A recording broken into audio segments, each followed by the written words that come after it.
샬롬 류 선생의 구속사 천국열차 유도순 목사님의 신구약 성경 파노라마를 낭독하는 시간입니다. 지금은 마태복음 파노라마 24장 29절에서 51절까지입니다. 생각지 않은 때 인자가 오리라. 요절은 44절 이러므로 너희도 예비하고 있으라. 생각지 않은 때 인자가 오리라. 24장 둘째 문단의 중심점은 본격적으로 주님의 재림에 맞춰져 있습니다.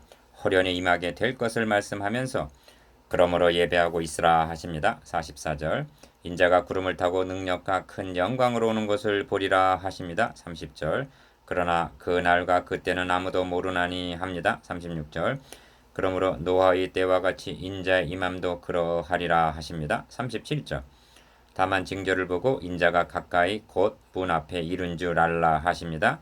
33절 이러므로 너희도 예비하고 있으라. 생각지 않은 때 인자가 오리라 하는 44절 결론에 이르게 됩니다. 마지막 부분에서 주님은 충성되고 지혜 있는 종과 45절 악한 종을 48절 대조해서 말씀하십니다. 왜냐하면 주의 양무리들을 다시 오실 때까지 돌보아 달라고 이들에게 맡기셨기 때문입니다. 이를 두 단원으로 나누어 상고하겠습니다. 첫째 단원 29절에서 44절 재림의 징조와 시기, 둘째 단원 45절에서 51절 그 집사람들을 맡은 종, 첫째 단원 29절에서 44절 재림의 징조와 시기, 그날 환란 후에 즉시 해가 어두워지며 달이 빛을 내지 아니하며 별들이 하늘에서 떨어지며 하늘의 권능들이 흔들리리라. 29절 1. 겹쳐진 그림은 이제 주로 주님께서 재림하실 종말을 보여주고 있습니다. 환란이 1차적으로는 예루살렘의 멸망으로 임하였으나 이제 종말적인 환란으로 전환이 되고 있는 것입니다. 이는 그때 큰 환란이 있겠습니다. 창세로부터 지금까지 이런 환란이 없었고 후에도 없으리라 하십니다. 21절 그 날들을 감하지 아니할 것이면 모든 육체가 구원을 얻지 못할 것이나 그러나 택하신 자들을 위하여 그 날들을 감하시리라 하십니다. 22절 2. 재림의 징조로 천체의 징조가 나타날 것을 말씀하십니다. 해가 어두워지며 달이 빛을 내지 아니하며 별들이 하늘에서 떨어지리라는 징조는 구약 성경과 이사야 13장 10절, 요엘서 3장 15절, 계시록에도 6장 12절에서 13절 언급되어 있습니다. 그때 인자의 징조가 하늘에 보이겠고 하십니다. 30절 상반절 천체의 징조와 인자의 징조가 어떻게 나타나든 이는 전무후무한 엄청난 사건임이 분명합니다. 그리하여 그때 땅의 모든 족속들이 통곡하며 그들이 인자가 구름을 타고 능력과 큰 영광으로 오는 것을 보리라 하십니다. 30절 하반절 3. 그리고 그 택하신 자들을 하늘 이 끝에서 저 끝까지 사방에서 모으리라 하십니다. 31절 잠시 이 말씀을 하시는 시점을 생각해 보아야만 하겠습니다. 21장에서 주님은 예루살렘에 입성하셨습니다. 이는 고난 주간이 시작되었음을 말해줍니다. 며칠 후면 양을 잡는 유월절을 맞이하게 됩니다. 주님은 고난을 받기 전에 너희와 함께 이 유월절 먹기를 원하고 원하셔서 누가복음 22장 15절 때에 맞춰 가버나움으로부터 올라오신 것입니다. 주님은 바로 유월절의 양이었던 것입니다. 그 주님은 지금 예루살렘이 내려다 보이는 감람산에 앉으셔서 12명의 제자들에게 이 말씀을 하시는 것입니다. 말씀의 핵심은 인자가 구름을 타고 능력과 큰 영광으로 오리라. 그 택하신 자들을 하늘 이 끝에서 저 끝까지 사방에서 모으리라는 데 있습니다. 지역적인 문제로 소모적인 논쟁을 일삼다가 이 대주제를 훼손해서는 아니 됩니다. 천지는 없어지겠으나 내 말은 없어지지 아니하리라 하십니다. 35절 이것이 원줄기와 같은 말씀이요 본장을 통해서 하시고자 하는 핵심입니다. 여기에 위로가 있습니다. 소망이 있습니다. 이것으로 족한 것입니다. 4. 32절에서 44절까지에서는 짤막한 5가지 비유 무화과나무 노아의 때 밭에서 일하는 사람 매 가는 여인, 집주인을 들어서 경계하시는데 기어 무화과나무 비유를 통해서는 잎사귀를 내면 여름이 가까운 줄을 아나니 이 모든 일을 보거든 인자가 가까이 곧 문 앞에 이른 줄 알라 하십니다. 32절에서 33절 니은 노아의 때를 통해서는 홍수가 나서 저희를 다 멸하기까지 깨닫지 못하였으니 인자의 임함도 이와 같으리라 하십니다. 39절 디귿 밭에서 일하는 사람과 매 가는 여인을 통해서는 하나는 데려감을 당하고 하나는 버려둠을 당할 것이니라 하십니다. 40절에서 41절 리을 집주인 비유를 통해서는 도적이 어느 경점에 올 줄을 알았다면 깨어 있어 그 집을 뚫지 못하게 하였으리라 하십니다. 43절 5. 5가지 비유를 들어서 말씀하시려는 핵심은 2가지입니다. 첫째는 기억, 그러므로 깨어 있으라는 것입니다. 42절 왜냐하면 어느 날에 너희 주가 임할는지 너희가 알지 못하기 때문입니다. 둘째는 니은, 이러므로 너희도 예비하고 있으라 하는 말씀입니다. 왜냐하면 생각지 않은 때 인자가 오실 것이기 때문입니다. 44절 그러므로 25장의 열처녀 비유도 예비하라는 것과 25장 10절 깨어있으라는 25장 13절 말씀을 하시기 위해서 주어진 것입니다. 마고복음에서는 주의하라 깨어있으라 그때가 언제인지 알지 못함이니라 가령 사람이 집을 떠나 타국으로 갈 때 그 종들에게 권한을 주어 각각 사물을 맡기며 문지기에게 깨어있으라 명함과 같으니 그러므로 깨어있으라 그가 호련히 와서 너희의 자는 것을 보지 않도록 하라 깨어있으라 내가 너희에게 하는 이 말이 모든 사람에게 하는 말이니라 하십니다.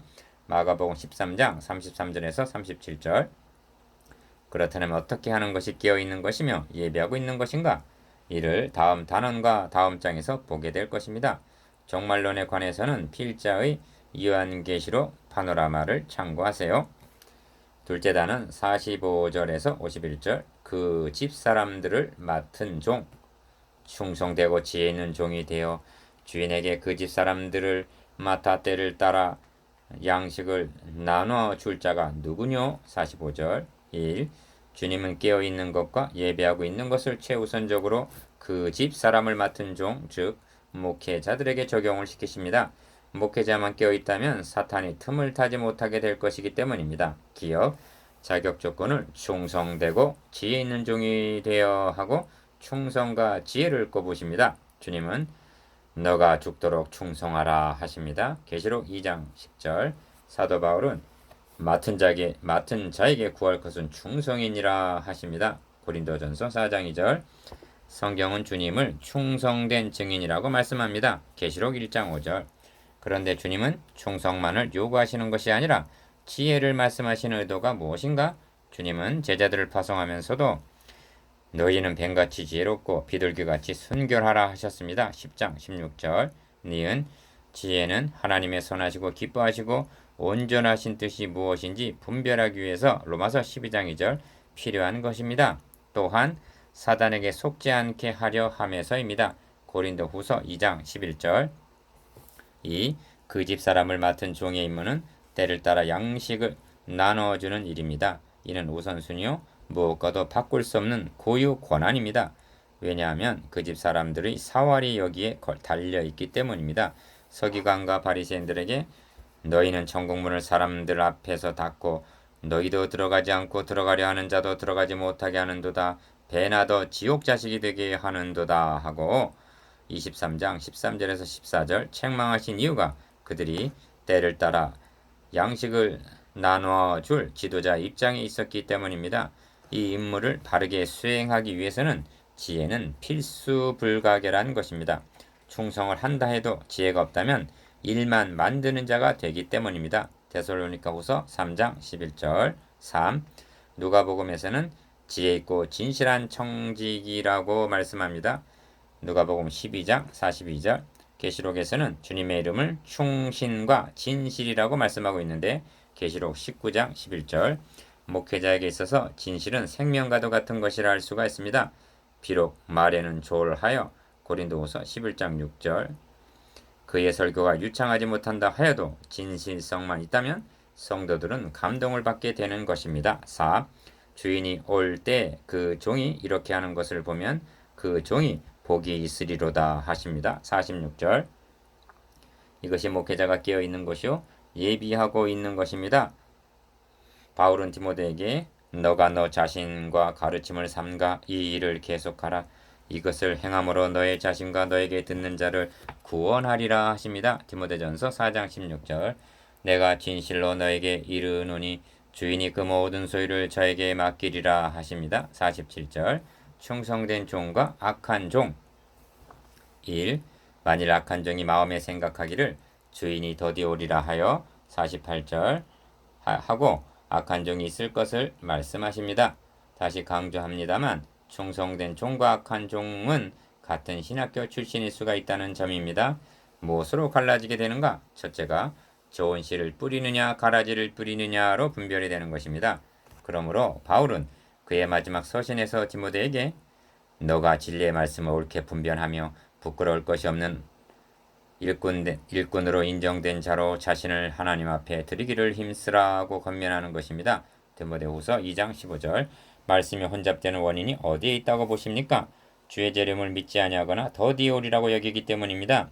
불신자들은 주의 강림하신다는 약속이 어디 있느냐? 조상들이 잔 후로부터 만물이 처음 창조할 때와 같이 그냥 있다 하고 베드로후서 3장 4절 기롱하고 악한 종은 심중에 주인이 더디오리라 생각합니다. 그래서 성경은 주님의 오실 날과 우리의 죽을 날을 모르게 하셨는지도 모릅니다. 성경은 오직 오늘이라 일컫는 동안에 매일 피차 권면하여 너희 중에 누구든지 죄의 유혹으로 강팍하게 됨을 면하라 하십니다. 히브리서 3장 13절 2. 동무들을 때리며 술 친구들로 더불어 먹고 마시게 되면 합니다. 49절 나는 때리지 않았다. 술 마시지 않았다고 말할 것입니다. 고린도후서 11장 20절을 보십시오. 말씀을 곡해하는 것이 뺨을 치는 것입니다. 그 영혼을 잡아먹는 것이라고 말씀합니다. 이러한 악한 종은 구약 시대에도 있었습니다. 이런 자들을 황무지에 있는 여우 내 백성을 유혹하는 자, 담을 쌓을 때 회칠하는 자, 내 백성의 영혼을 사냥하는 자라고 에스겔 13장 4절, 10절, 18절 책망을 합니다. 이사야 선지자는 그 파수꾼들은 소경이요 다 무지하며 벙어리 개라 능히 짓지 못하며 다 꿈꾸는 자요 누운 자요 잠자기를 좋아하는 자니 이 개들은 탐욕이 심하여 족한 줄을 알지 못하는 자요 그들은 몰각한 목자들이라 다 자기 길로 돌이키며 어디 있는 자이든지 자기 이만 도모하며 피차 이르기를 오라 내가 포도주를 가져오리라 우리가 독주를 잔뜩 먹자 내일도 오늘같이 또 크게 넘치리라 하느니라 하고 책망합니다. 이사야 56장 10절에서 12절 누가 그랬다는 것인가? 구약 성경에는 거짓 선지자란 말이 없습니다. 이스라엘의 왕 제사장 선지자들이 그러했다는 말씀입니다. 그 결과가 예루살렘의 멸망으로 나타났습니다. 3. 생각지 않은 날 알지 못하는 시간에 그 종의 주인이 이르러 합니다. 50절 악한 종과 결부해서도 주님의 재림이 강조되어 있습니다. 주님은 오십니다. 그러므로 너희는 스스로 조심하라. 그렇지 않으면 방탕함과 술취함과 생활의 염려로 마음이 둔화해지고 뜻밖의 그 날이 덫과 같이 너에게 임하리라.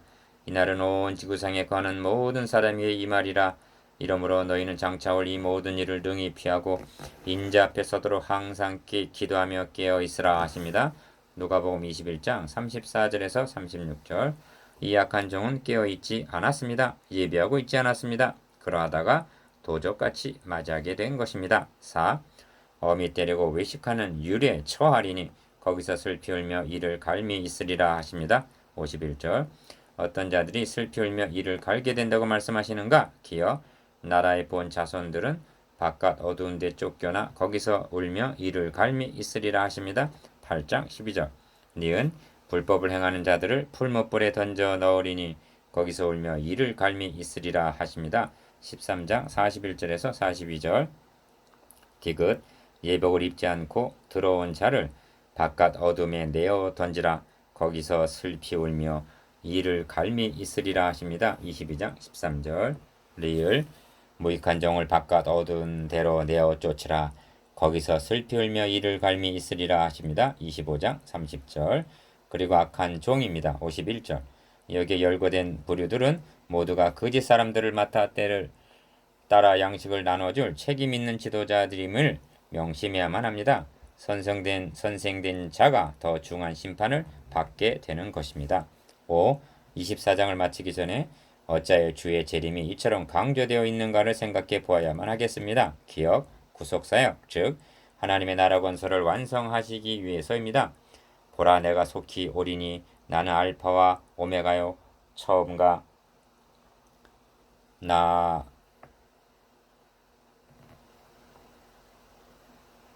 처음과 나중이요 시작과 끝이라 하십니다. 계시록 22장 12절에서 13절. 만일 죽으시고 부활하신 주님이 다시 오시지 않는다면 하나님 나라 건설은 미완성에 그치고 말 것입니다. 그는 알파와 처음과 시작은 되시나 오메가와 나중과 끝은 되시지 못하실 것입니다. 재림의 목적은 심판이 주가 아니라 하나님의 나라 건설의 완성에 있기 때문에 반드시 다시 오십니다. 니은 피로 값주고 사신 열매들을 추수하기 위해서 다시 오십니다. 씨를 뿌리고 거두지 않을 농부가 있겠는가? 그가 자기 영혼에 수고한 것을 보고 만족히 여길 것이라 하십니다. 이사야 53장 11절. 주님은 대속하신 자녀들을 한 알갱이도 잃지 않으시고 거두실 것입니다. 아모스서 9장 9절.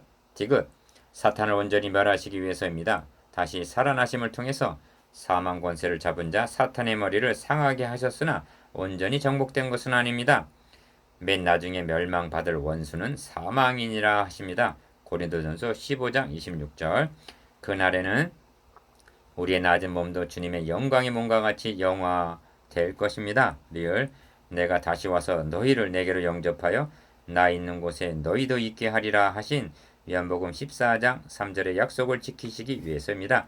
천지는 없어지겠으나 내 말은 없어지지 아니하리라 하십니다. 35절. 미음 진보주의 신학자 종교 다원주의자들에게 꼭 한 가지만 묻고 싶습니다. 당신들은 예수 그리스도의 육체적인 부활을 믿는가? 그분이 심판주로 다시 오신다는 재림을 믿는가? 사도 바울은 순교를 당하면서 이렇게 고백했습니다. 우리는 미쁨이 없을지라도 주는 일양 미쁘시니 자기를 부인하실 수 없으시리라. 디모데후서 2장 13절. 거짓말쟁이가 되실 수 없으시리라.